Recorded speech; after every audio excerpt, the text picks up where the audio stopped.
Bonjour, mon nom est Florence Piron et je suis très heureuse de vous parler aujourd'hui même par voie électronique. J'aurais beaucoup aimé être avec vous aujourd'hui, mais bon, pour des raisons financières, c'était pas possible, mais je suis avec vous de tout cœur. Alors, je vais vous présenter aujourd'hui un concept que je trouve fondamental qui s'appelle la justice cognitive, qui permet de réfléchir à la valorisation des savoirs scientifiques et non scientifiques d'Afrique francophone. Je fais cette réflexion dans le cadre d'un projet plus large qui s'appelle le projet SOA, qui vous a été présenté ce matin par mon assistant de recherche principal, Thomas Mboa Nkoudou, qui fait sa thèse avec moi maintenant à Québec. Et donc je vais vous amener dans une réflexion sur ce concept de justice cognitive, une réflexion que je fais moi-même depuis quelques années, et notamment dans le cadre du projet SOA. Donc je commence avec cette carte qui est toujours spectaculaire, c'est une carte qui date de 2001, qui montre la répartition géographique des publications scientifiques recensées par les classements américains. Et alors on voit évidemment une surreprésentation des États-Unis et de l'Europe, et une sous-représentation sidérante de l'Afrique, en particulier de l'Afrique subsaharienne. C'est pour moi une image qui illustre très bien ce qu'est l'injustice cognitive, c'est-à-dire l'invisibilité de certains savoirs au sein de ce qui se donne comme étant la science universelle, au point qu'il y a des gens qui pensent qu'il n'y a pas de savoir qui se fait en Afrique. Or, on sait bien que ce n'est pas vrai, c'est que ce sont des savoirs invisibles. Par exemple, des savoirs publiés dans une langue autre que l'anglais, des savoirs publiés ailleurs que dans des revues à facteur d'impact américaines qui appartiennent à de grands éditeurs commerciaux, comme Elsevier, etc.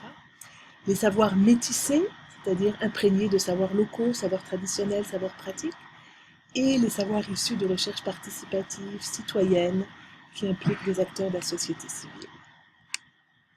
Donc l'injustice cognitive, que certains chercheurs appellent aussi injustice épistémique, désigne l'inégalité de certaines personnes ou de certaines populations dans l'accès à l'éducation, bien sûr, mais aussi dans l'accès au savoir produit par l'humanité. Il y a des gens qui ont un accès réduit par rapport à d'autres à ces savoirs, mais c'est aussi un accès aux compétences nécessaires pour accéder à ces savoirs, et on peut parler, dans le cas de la science, des compétences numériques, qui en Afrique francophone ne sont pas très répandues, alors qu'elles sont maintenant tout à fait généralisées dans les pays du Nord.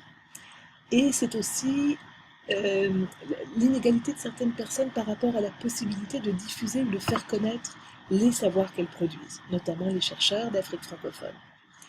Injustice cognitive, c'est aussi une manière de désigner le mépris dans lequel sont tenus certains savoirs par la science.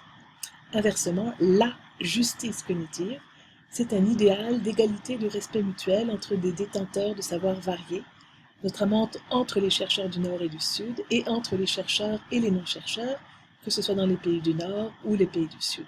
Et ça, c'est donc un idéal moral, un idéal épistémique, un idéal politique qui m'anime depuis très longtemps et qui est au cœur du projet SOA, comme vous pouvez le voir dans le titre du projet qui est en haut de cette diapo. Comment faire comprendre qu'il s'agit là d'une injustice et non pas simplement d'un état de fait? Il faut réfléchir à ce que signifie l'universalisme de la science. La science se revendique comme étant universelle.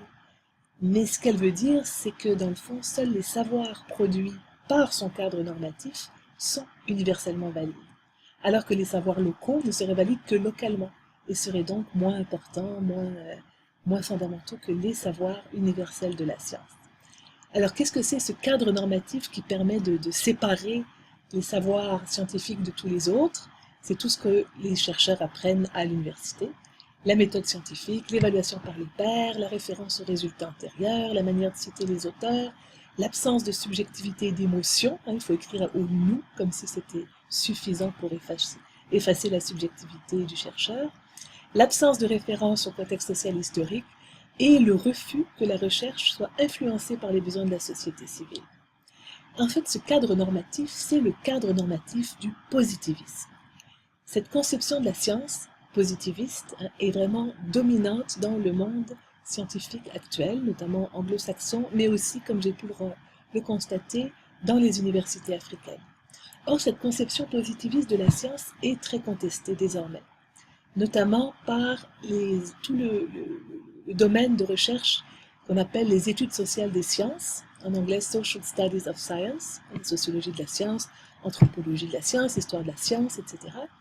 Et aussi ce qu'on appelle le tournant critique en sciences, d'inspiration constructiviste. Alors je vous rappelle que le constructivisme en épistémologie s'oppose au positivisme. Donc, quelques mots sur les études sociales des sciences, qu'est-ce qu'elles nous ont appris? Elles ont étudié depuis une trentaine d'années comment les sciences se construisent, se fabriquent, dans les laboratoires, les articles, les institutions, les discours publics, etc. Et ce qu'elles nous ont montré, ces études sociales des sciences, c'est que la science, c'est un produit de la culture. La science, elle se fait dans des mots, dans des pratiques qui sont totalement intégrées dans la culture et dans la société. Tous les mots, même du langage scientifique, font partie de la culture. Ils ont été inventés par des humains. Et la langue scientifique, on dit la science, mais c'est la langue scientifique, comme l'art, la poésie, la littérature, elle vise à décrire le monde tel qu'il est, mais pour les constructivistes, elle ne pourra jamais y arriver parce que le langage n'est pas du même ordre que le réel, que la nature. Le langage, c'est la fonction symbolique. Donc la langue scientifique, elle est porteuse, comme toutes les langues, de très nombreuses normes. Elle fait penser, elle oriente la pensée. Il y a des manières de parler en science qui sont acceptées, d'autres qui ne le sont pas. C'est ça que les étudiants apprennent, en même temps qu'ils apprennent le langage de leur science, de leur discipline. Donc la science, certains disent, elle est politique. Moi je dis ici tout simplement, elle est culturelle, elle est dans la culture. Mais pour asseoir sa légitimité sociale, et c'est la particularité du savoir scientifique, elle prétend qu'elle est en dehors de la culture, en dehors du monde des humains, universelle. C'est ce que des philosophes des sciences ou des historiens des sciences comme l'extraordinaire Jean-Jacques Salomon ont appelé le déni typique de la science actuelle, sur son propre statut de savoir, pour des raisons sociologiques, etc.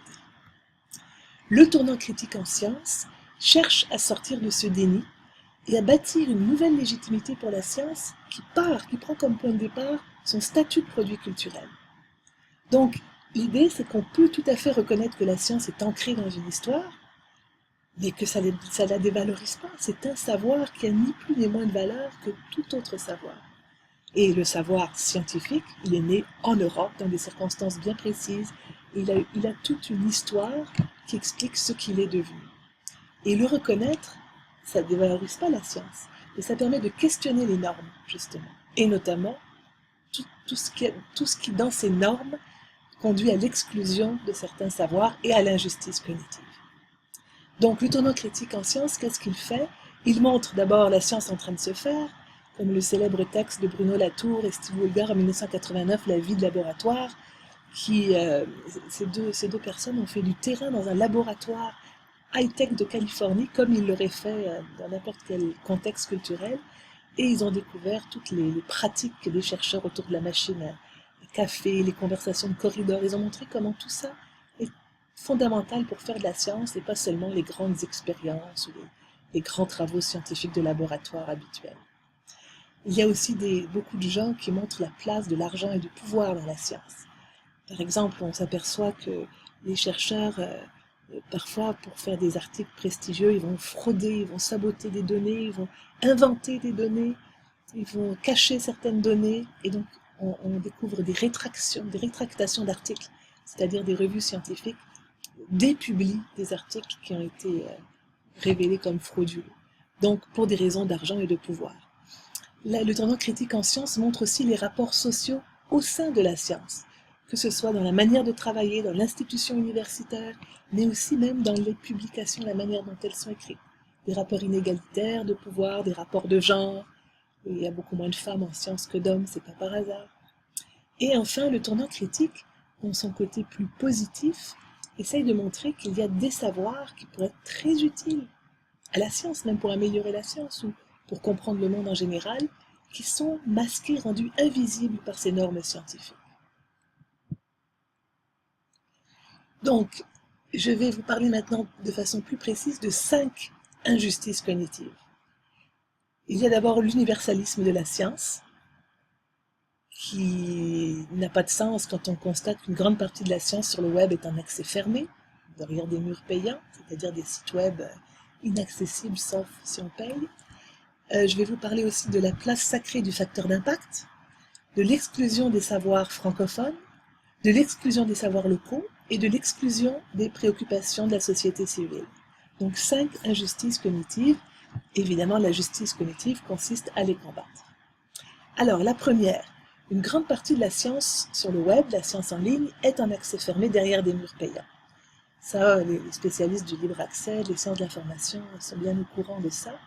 Les revues scientifiques commerciales qui appartiennent à Elsevier ou d'autres grands groupes font payer très cher des abonnements aux bibliothèques et leur imposent d'interdire l'accès à ces revues aux personnes qui sont extérieures aux universités, aux externes.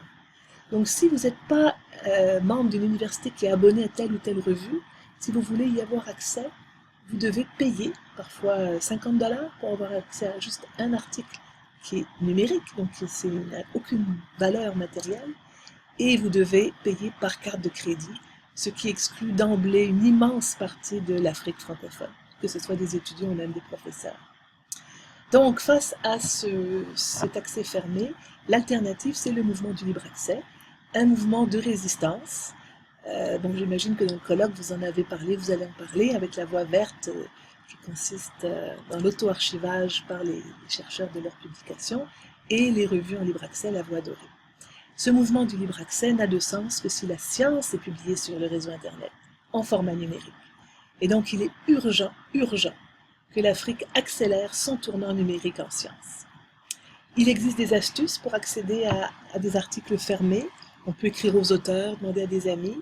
On peut même utiliser Twitter avec le hashtag IconasPDF, puis on envoie ce hashtag-là avec le titre de l'article et Twitter peut nous renvoyer l'article.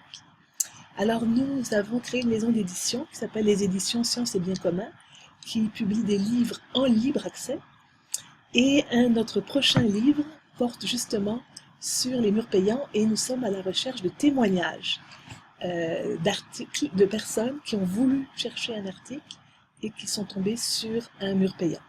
Donc si ça vous intéresse, vous voyez, c'est un livre qui est dirigé par un professeur du Bénin. La deuxième injustice cognitive, c'est le facteur d'impact, qui occupe une place sacrée dans le système universitaire africain, comme j'ai pu le constater, alors que dans le fond, c'est un indice commercial qui est promu comme critère d'excellence par des éditeurs à but lucratif pour valoriser leurs propres produits.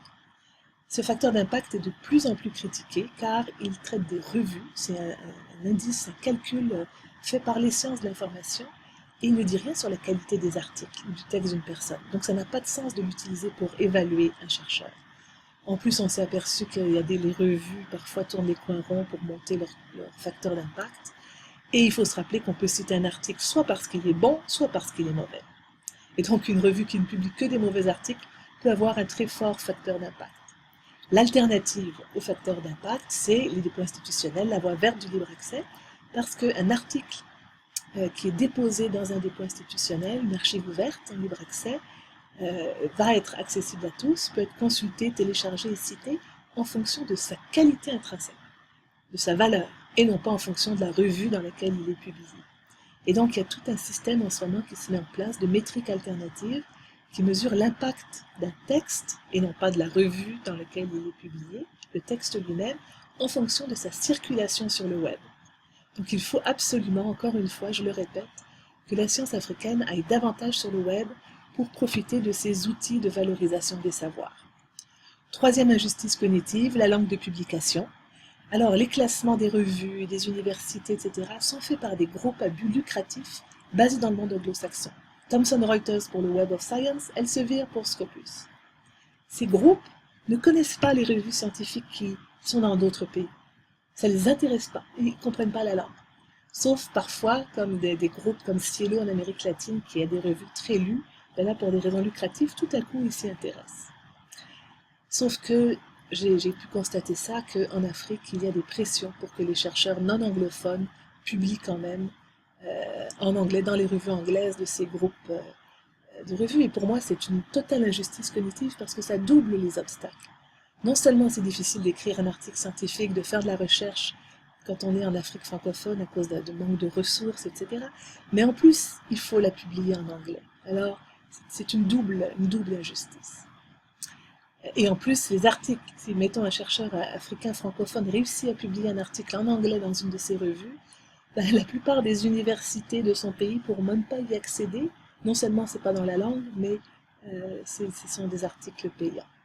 Donc, comme alternative, c'est ce que nous faisons, nous, par exemple, aux éditions Sciences et Biens communs, privilégier la publication multilingue. Il ne s'agit pas de choisir entre l'anglais ou une autre langue, mais de publier en anglais et en français, et donc les traductions.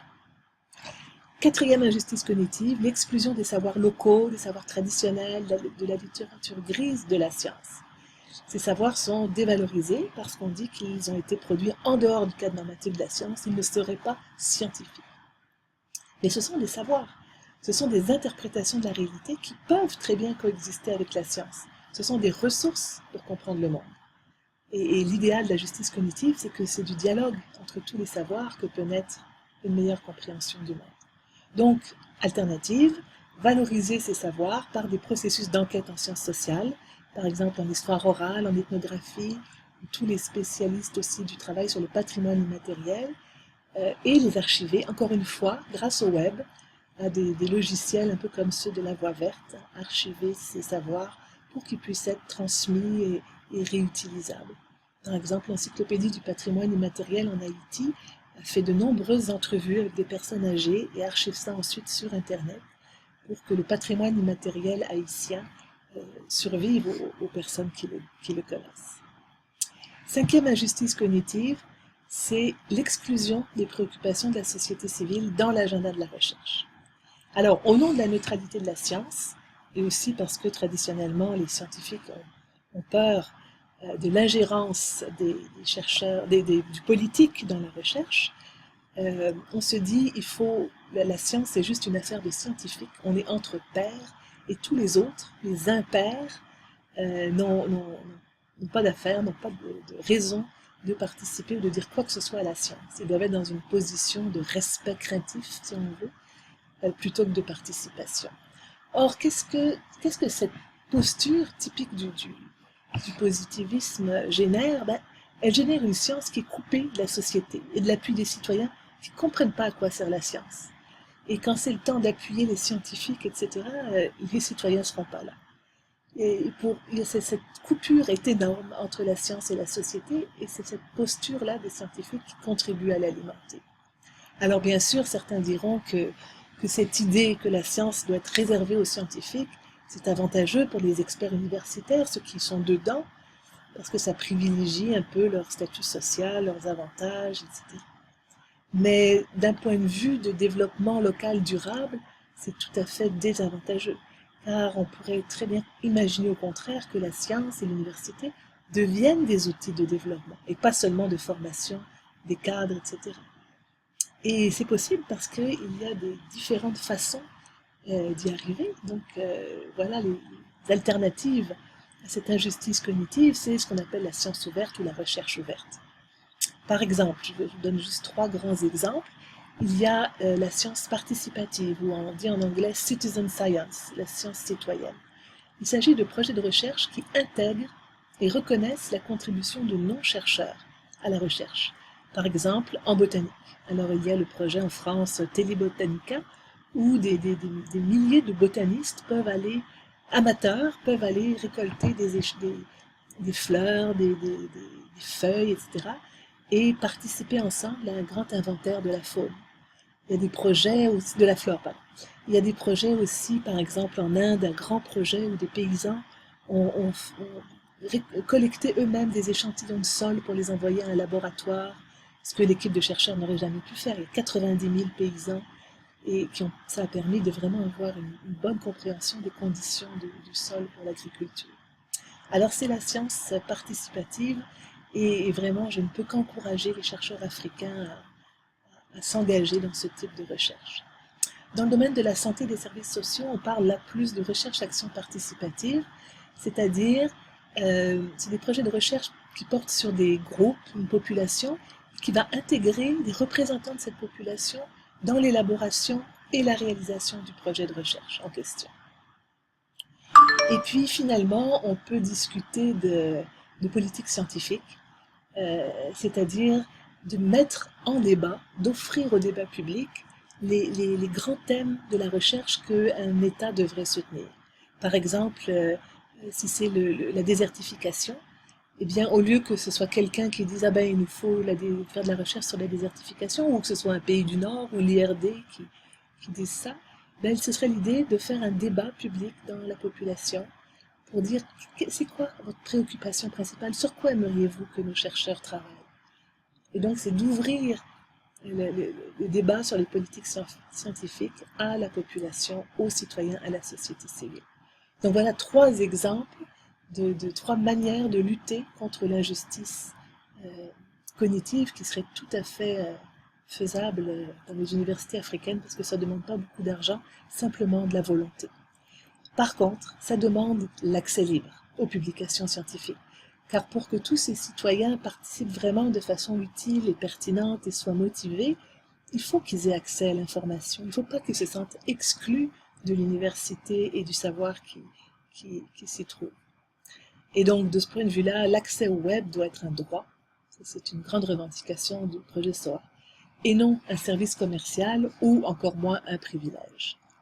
Donc, je termine avec quelques mots sur le projet SOA. Donc, c'est un projet de recherche-action de 2 ans qui touche Haïti et toute l'Afrique francophone.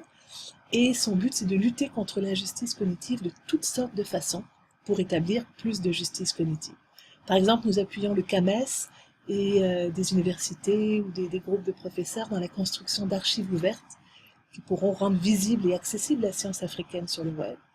Nous appuyons des professeurs, des étudiants, des revues, des centres de recherche qui veulent publier en libre accès, qui veulent rendre plus visibles leurs publications.